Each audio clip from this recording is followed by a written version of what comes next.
So thanks very much for the opportunity to speak today. I work exclusively in breast cancer, so it was quite a good challenge to prepare this talk for an audience of ovarian cancer professionals. Normally I aim to be either boring or irrelevant, but I'll try and shoot for both today. And I think one of the questions we should begin by asking is, what are the similarities between breast cancer and ovarian cancer that are useful to talk about? So what I've tried to do here is take a genomic perspective and plot the mutation burden versus the fraction of the copy number altered genome for breast cancers and ovarian cancers in the Cancer Genome Atlas. And the breast cancer is salmon-coloured and the ovarian cancers are teal. And you can see here that, as many of you would expect, the ovarian cancers have a higher degree of copy number derangement, which you can see through there. And most of the breast cancers are out here on the left. And really the copy number-driven, oncogene-driven types of breast cancer, estrogen receptor positive and HER2 amplified, are all in this area here. But if we plot just the triple-negative breast cancers, and triple-negative breast cancer is the most difficult to treat type of breast cancer, then you can see there is more overlap in terms of the degree of copy number derangement and also mutation burden with that particular subtype.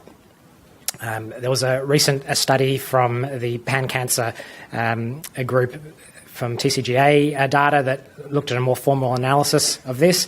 So this is a very complicated heat map, but essentially they've plotted gynecological cancers, including ovarian and cervical cancer across the top, and along in the rows they've plotted various genomic features and tried to cluster the tumours based on those features. I think the first thing to say is that the clustering is not simply based on the type of tumour. So you've got, particularly in C4, ovarian cancers in green in the very top row that are clustering with some breast cancers in blue. And most of those breast cancers are what we call basal type, and for all intents and purposes, basal type breast cancers are triple negative breast cancers. So the message from here is that there are types of breast cancer that do tend to go with ovarian cancer in terms of their genomic features. And you can see further down there that most of these are in this cluster are TP53 mutant and also have a high number of copy number alterations. The other cluster which has ovarian cancers and breast cancers is the C3 cluster, which has a high degree of immune infiltration. Although there are less ovarian cancers in that group. They also looked at the survival of these different clusters, and you can see here that the C4 cluster that has ovarian cancer and triple-negative breast cancers has the worst survival, whereas the immune-infiltrated group, which has a lesser proportion of ovarian cancers, has a better survival up there. So I think there is some parity between triple-negative breast cancer and ovarian cancers, and there is a story as well about the immune microenvironment. And so today I'm going to try and talk a bit about that and the work that's been gone on in breast cancer, and hopefully you'll find that relevant. Taking one step back, it's been known in breast cancer that lymphocyte infiltration is present for about 80 years or longer than that now. So this was the oldest study I could find, which simply made the point, and the point hasn't really gotten any different from this, is that some breast cancer patients have immune infiltration in their tumours and others don't, and those that do have a better survival. The breast cancer field really forgot about this point for about 80 years, and actually one of the things I discovered about breast cancer research is a lot of the things we thought we'd come up with and were novel had actually been discovered in ovarian cancer 7 years earlier. So one of the first studies talking about immune infiltration in the modern context was by George Koukos in 2003. So in breast cancer, this has been studied over and over again, and the presence of lymphocyte infiltration is strongly prognostic, particularly in triple-negative breast cancer. And this is some work done by Shireen Loy, who's my PhD supervisor. And a lot of work has also been done in trying to turn the quantification of tumour-infiltrating lymphocytes, or TILs, into a proper biomarker. And it's assessed under light microscopy on hematoxylin eosin slides, which is very simple and available for every single patient diagnosed with cancer. Various other parallel studies have happened in many tumour types, and you can see here the length of the bars here represents the number of studies. across many tumour types, the degree of T-cell infiltration or lymphocyte infiltration is associated with improved survival. Just to quickly make the point, this is again from a recent pan-cancer TCGA study. If you want to look at the comparable lymphocyte infiltration across different tumour types, I've plotted ovarian cancer and breast cancer there. You can see that ovarian cancer is towards the left side of the spectrum in terms of immune infiltration, and I think Linda showed a similar plot, and it's almost in a similar position with regards to mutation burden. Breast cancer has a higher degree of immune infiltration, and the tumours that respond very, very well to immunotherapy, particularly checkpoint inhibitors, are all the way on the right, like lung cancer and melanoma. So overall, ovarian cancer has a lesser degree of immune infiltration. So I might just skip over some of these in the interest of time. There's work underway to try and include lymphocyte infiltration in the clinico-pathological staging of breast cancer. So this is some data showing that on top of the existing pathological factors, such as tumour size, nodal status, that the TILs assessed on light microscopy adds significant prognostic value. So hopefully this will become part of the routine staging done in breast cancer. As I said, has the advantage of being readily available and almost free to perform. TILs also has prognostic benefit across all the different risk levels. So at the top you've got patients that have no positive axillary lymph nodes. This is an early stage disease, and at the bottom those that have a lot of lymph nodes, and having lymphocytes present always improves the outcome. And TILs are also associated with benefit from chemotherapy, and there's some interesting work with immunotherapy which I'll talk about a bit later. So having higher TILs means that you're more likely to eradicate a primary breast cancer with chemotherapy. So Linda's already shown this slide and talked about it. So the point I just want to make is that I would put triple-negative breast cancer and ovarian cancer really in the class of tumours that don't do as well as others. And I think this is the group where biomarkers are particularly important in excluding those patients that aren't going to benefit from immunotherapy. So I'll talk a bit about that in terms of breast cancer. So the largest study of PD-1 inhibitors, or pembrolizumab, in breast cancer is the KEYNOTE-86 study, and this was in metastatic triple-negative breast cancer, about 250 patients overall, and there were two cohorts, one of which had prior therapy and another which were therapy naive. So the results really of the study were disappointing overall. So in cohort A, which had prior treatment, the overall response rate, regardless of PD-L1 status, was about 5%. And in the untreated cohort that were PD-L1 positive, which is a fairly selective group, the response rate was more like 23%, which is better. But most breast cancer patients don't necessarily fit into that category. One of the things that was looked at in the study by Shireen and Roberto Salgado, a pathology colleague, was the level of TILs and whether that was useful in predicting which patients were sensitive or resistant to immunotherapy.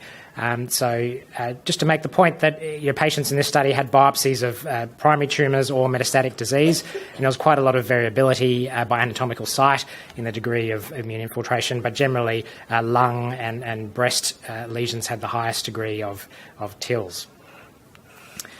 So it turned out in the study that if you were a responder, that group had higher median tumour-infiltrating lymphocytes than those that did not. So the measure there is stromal TILs along the bottom, and that was present in cohort B in particular, but to a lesser extent in cohort A. So I think this belies the point that what's been seen in breast cancer is that with monotherapy in any case, the earlier the patient is in their treatment history, the more likely they are to respond. And from this data, it seems to be that that is partly explained by higher levels of immune infiltration, and we don't quite know why that declines with further treatment. Another way to look at it is that if you had higher than the median level of TIL infiltration, then your overall response rate was quite good, 40%, which is similar to what we see in melanoma or lung cancer with monotherapy, and lower if it wasn't. And I think in previously treated patients, it's clear that you can identify a population which have almost zero chance of responding to immunotherapy just by stromal TILs. TILs also had somewhat okay performance as a diagnostic biomarker if we plot the ROC curve here. And importantly, adding a PD-L1 positivity to the stromal TIL level didn't seem to change its performance at all in the middle there. These results were corroborated by another study in HER2-positive breast cancers. So in this study, patients received trastuzumab and pembrolizumab. And you can see here again that if you responded to that treatment in the study, then you had higher levels of TIL infiltration. And looking at the waterfall plot here, on the right-hand side of the plot, you can see that lots of the patients that had a response also had higher TILs. And again, the overall response rate documented on the right there was about 40% in the group that had higher stromal TILs. So, summarising, in the advanced disease setting, TILs appears to be a reasonable biomarker considering how simple it is for predicting those patients that could benefit from immunotherapy. Another question in breast cancer is whether we can use immunotherapy in the early stage setting. So this was an interesting result here from the I-SPY trial. And in this trial, they combined pembrolizumab with a standard neoadjuvant chemotherapy or chemotherapy given prior to surgery. And the outcome of this trial was the rate of pathological complete response. So in breast cancer, when you treat before surgery, a proportion of patients will have total eradication of the tumour when they come to surgery. And the idea of this trial design is that if that rate goes up, then obviously you're doing something right. And in this study, what they found was that in triple-negative breast cancer in particular, the pathological complete response rate was significantly improved by adding pembrolizumab to standard chemotherapy, so 60% from 20%. And probably the best rates of PCR that we see in a general population in triple-negative breast cancer are perhaps 45%. That's with the addition of carboplatin to the other chemotherapy as well. Interestingly, in hormone-positive breast cancers, the addition of pembrolizumab also improved the pathological complete response rate. Haven't shown any data about hormone-positive cancers because it's even worse than the other data with checkpoint inhibitors for breast cancer. So, again, looking at this issue about how much treatment a patient's had, it seems that giving the immunotherapy up front as early as possible seems to produce better results in breast cancers. We're not sure how that relates to the progression of the disease or the evolution of their cancer at this point in time. So in general, in breast cancer now, we feel like combining checkpoint inhibition with chemotherapy is the best strategy. So this is data in advanced triple-negative breast cancer with eribulin, which is a relatively new chemotherapy agent in breast cancer. And you can see that from the waterfall plot, the degree of response is much better than with pembrolizumab monotherapy here. So, and in this data as well, the objective response rate was quite good, 41% in stratum 1 who hadn't had prior treatment and 27% in previously treated patients. And again, what we see here is that the PD-L1 status didn't seem to make any difference to the benefit of the treatment. So looking ahead to where things are going with immunotherapy in breast cancer, in particular in triple-negative breast cancer. So there's a very large trial called Impassion, which is a phase 3 randomised trial comparing taxane chemotherapy, standard chemotherapy, with or without anti-PD-1 therapy, in that case atezolizumab. And that trial's got about 900 patients in it, and the general feeling is it's likely to be positive, reporting later this year. Our lab's been involved in some preclinical work showing that MEK inhibition or MEK activation seems to lower the degree of immune infiltration in breast cancer. And on the basis of that and what's been seen in other studies, there's a phase 2 trial combining taxane with anti-PD-1 therapy and a MEK inhibitor, Colette. And as well as that, on similar lines, there's a trial combining AKT inhibitor, ipatasertib, with taxane and anti-PD-1 therapy. And in general, there is this trend to trying to combine targeted therapies with immunotherapy, and it's certainly been a bit of a challenge thus far, mainly due to toxicity. There's been some notable failures in melanoma to combine tyrosine kinase inhibitors with immunotherapy due to liver toxicity. As well as that, there's a lot of work going on with novel checkpoints. So PD-1 is not the only T-cell checkpoint. There are several others, such as GITR or TIM3 or TIGIT, and breast cancer is involved in those sorts of studies. I think one area which we really don't know and still needs a lot of work is past progression. There's been some studies with adenosine receptor antagonists, and they haven't really been so successful. IDO inhibitors, there's been a notable study in melanoma that recently was negative, a big phase 3 study.